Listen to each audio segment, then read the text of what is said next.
Assalamualaikum warahmatullahi wabarakatuh. Bismillah walhamdulillah wassalatu wassalamu ala rasulillah Muhammad ibn Abdullah wa ala alihi wa sahbihi wa man walah wa la hawla wa la quwata illa billahil aliyyil azim, amma ba'du. Pertama-tama, apa kabar kalian semua anak-anak Mister, yang Mister sayangi, yang Mister cintai? Semoga kalian selalu sehat walafiat dan selalu dalam lindungan Allah Subhanahu wa taala. Amin rabbal alamin. Pada kesempatan kali ini kita akan belajar mata pelajaran pendidikan agama Islam dan budi pekerti. Subtema yang akan kita bahas pada kesempatan kali ini di jam keempat, jam terakhir KBM kalian, yakni adalah membaca surat An-Nasr. Yuk kita langsung saja kita bahas surat An-Nasr-nya. Nah, membaca kalimat-kalimat dalam surat An-Nasr judulnya. Nah, surat An-Nasr termasuk surat Madaniyah. Kenapa disebut surat Madaniyah? Diturunkan setelah Nabi Muhammad SAW itu hijrah ke Madinah. Nah, flashback ke pelajaran sebelumnya, Mister sudah menerangkan kepada kalian ada surat Makkiyah, ada surat Madaniyah. Nah, Mister pada waktu itu memberitahu kepada kalian ada ciri-ciri yang gampang kita hafal untuk mengetahui bagaimana apakah ini surat Makkiyah ataupun Madaniyah. Kalau surat Makkiyah itu diturunkannya di kota Mekah, ayatnya pendek-pendek, jumlah ayatnya sedikit, dan diturunkan sebelum Nabi Muhammad hijrah ke Madinah. Itu disebut surat Makkiyah. Nah, sebaliknya surat Madaniyah adalah surat yang diturunkan di kota Madinah, ayatnya panjang-panjang, jumlah ayatnya banyak, dan yang terakhir ciri-cirinya adalah diturunkan setelah Nabi Muhammad SAW hijrah ke Madinah. Jadi kalau Makkiyah sebelum, kalau Madaniyah sesudah. Nah, surat An-Nasr ini meskipun suratnya pendek, ayatnya sedikit, namun kenapa termasuk surat Madaniyah? Karena surat An-Nasr ini diturunkan setelah Nabi Muhammad SAW hijrah ke Madinah. Maka meskipun ciri-cirinya masuk kepada ciri-ciri Makkiyah, namun yang paling utamanya adalah dia itu termasuk surat Madaniyah karena diturunkan setelah Nabi Muhammad SAW hijrah ke Madinah. Nah, di surat An-Nasr isi kandungannya adalah menjelaskan tentang pertolongan Allah kepada umat Islam. Ya, An-Nasr jadi suratnya artinya itu adalah pertolongan. Surat An-Nasr menceritakan tentang peristiwa Fathu Makkah. Ada yang sudah tahu Fathu Makkah itu apa? Yuk kita bahas. Fathu Makkah adalah artinya pembukaan atau penguasaan kota Makkah. Sedikit kita ulas kenapa atau bagaimana Fathu Makkah tersebut sebelumnya. Nah, Fathu Makkah ketika itu kota Makkah dikuasai oleh orang kafir Quraisy. Mereka melarang Nabi dan umat Islam untuk masuk ke kota Makkah. Nabi Muhammad dan kaum muslimin memasuki kota Makkah dengan damai, mengajak untuk mengikuti ajaran Islam dan melarang menyembah berhala. Ya, dengan akhlak yang baik, dengan akhlak yang tinggi, dengan akhlak yang mulia, Nabi Muhammad SAW dan kaum muslimin memasuki kota Makkah dengan cara yang damai, tidak gerasak gerusuk, tidak terburu-buru. Mereka melakukannya dengan damai, mengajak untuk mengikuti ajaran Islam, untuk tidak melarang atau tidak untuk menyuruh kaum kafir untuk tidak lagi menyembah berhala. Karena pada waktu itu berhala di Mekah itu saking banyaknya sampai 360 berhala ada di Mekah.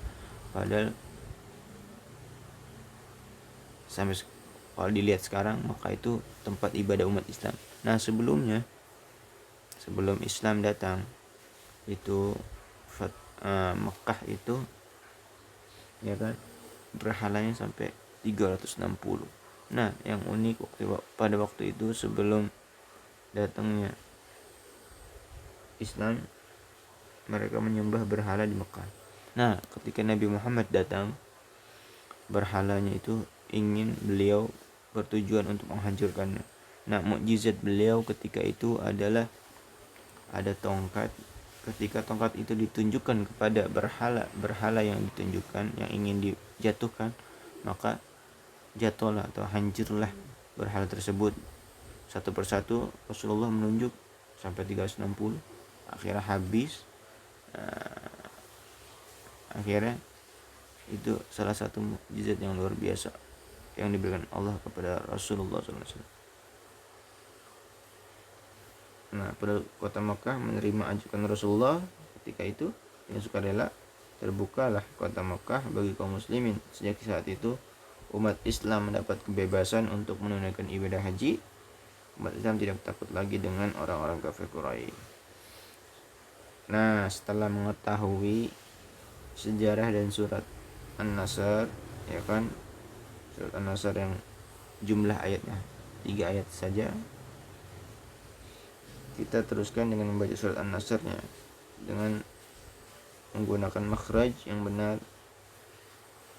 Sebelum membacanya kita awali dengan bacaan ta'awuz dan basmalah. Yuk kita mulai membaca surat An-Nasr.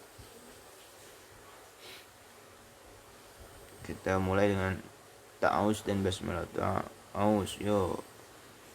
A'udzu billahi minasy syaithanir rajim.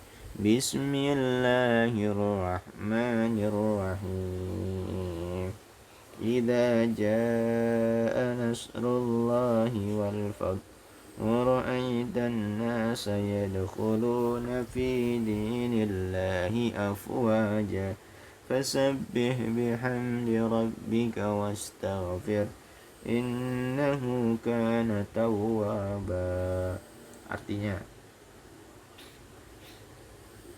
apabila telah datang pertolongan Allah dan kemenangan. Ayat pertama. Ayat kedua, dan engkau melihat manusia berbondong-bondong masuk ke agama Allah. Yang ketiga, maka bertasbihlah dengan memuji Tuhanmu dan memohonlah ampun kepadanya. Sungguh Dia Maha Penerima Taubat. Nah, ketika kita membaca kalimat-kalimat dalam surat An-Nasr, kita perlu memperhatikan makhraj dan tajwidnya. Makhraj itu apa? Tempat keluarnya huruf hijaiyah yang 28 itu tuh, alif, ba, ta, sin, shim, jim dan sebagainya, itu huruf hijaiyah. Sedangkan tajwid adalah cara membaca kalimat yang berharakat, apakah dibaca panjang atau pendek, terang atau mendengung, itu disebut tajwid. Untuk itu perhatikan ketentuan. Contoh yang pertama, memperhatikan bacaan qalqalah. Nah, qalqalah itu artinya memantulkan. Huruf qalqalah terdiri dari ba, jim, dal, ta, qaf. Ada 5. Nah, huruf tersebut jika disusun harus dibaca memantul. Contoh pada ayat kedua surat An-Nasr. Wa ra'aitan nasa yadkhuluna fi dinillahi afwaja. Dari ayat tersebut, ya kan, di kalimat yadkhulu. Nah, itu disebut qalqalah. Kenapa disebut qalqalah? Ya, itu dipantulkan. Kan? Hurufnya apa? Dal. Pada contoh ayat kedua surat An-Nasr kita tahu. Nah, di ayat tersebut coba tunjukkan bacaan qalqalahnya mana. Melafalkan huruf shad. Nah, berbeda dengan melafalkan huruf sin. Shad itu membacanya dengan bibir agak ke depan seperti hendak bersiul. Shad. Sin. Nah, yang terakhir, ketiga, panjang pendeknya juga harus diperhatikan seperti kita membaca idza jaa nasrullahi wal fath. Nah, itu surat An-Nasr. Nah,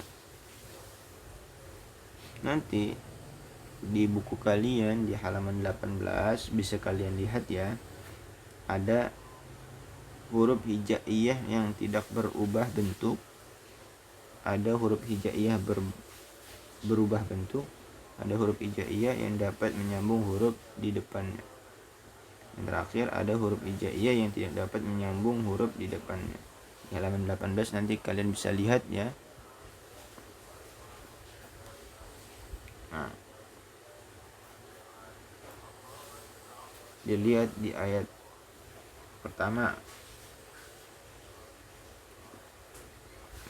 Nah, yang pertama nih ya, huruf hijaiyah yang tidak berubah bentuknya: alif, zal, hamzah, ra, waw. Itu huruf hijaiyah yang tidak berubah. Yang kedua, huruf hijaiyah yang berubah bentuk: jim, nun, shad, ha, fa. Yang ketiga, huruf hijaiyah yang dapat menyambung huruf di depannya: jim, nun, shad, lam, fa, ta. Nah, kalian bisa lihat nanti di bukunya halaman 18. Yang terakhir, huruf hijaiyah yang tidak dapat menyambung huruf di depannya, yaitu alif, zal, hamzah, waw. Itu huruf-huruf yang tidak bisa menyambung huruf di depannya. Alhamdulillah, pembahasan kita sudah selesai semua, sudah habis di pelajaran kedua ini. Semoga bermanfaat. Sebelum kita akhiri pembelajaran PAI atau Pendidikan Agama Islam dan Budi Pekerti, kita ucapkan alhamdulillah dulu ya. Alhamdulillahirabbil alamin. Dah cukup sekian dari Mister. Kurang lebihnya mohon maaf. Sebelum kita akhiri, Mister ucapkan assalamualaikum warahmatullahi wabarakatuh.